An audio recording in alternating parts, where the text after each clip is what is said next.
大家好，我是小蛙，今天给大家分享桃酥的做法。准备6个蛋黄，240克白砂糖，360克玉米油，搅拌均匀。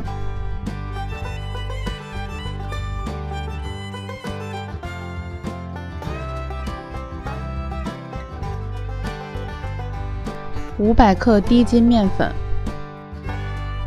，90克玉米淀粉，6克小苏打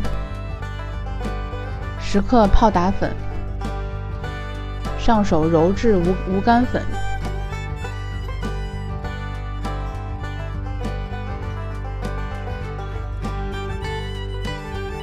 大概这个状态就可以了。然后搓成小球，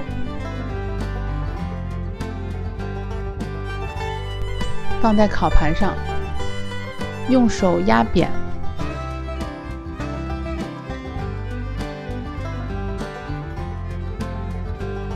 刷上蛋液，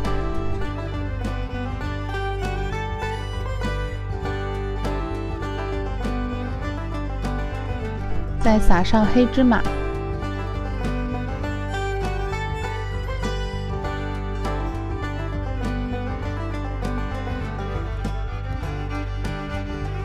烤箱预热，180度烤18分钟。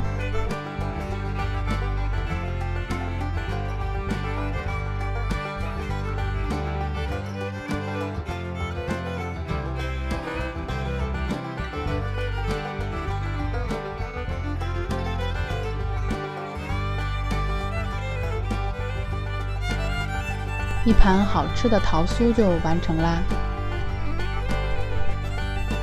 香甜可口，非常的酥脆。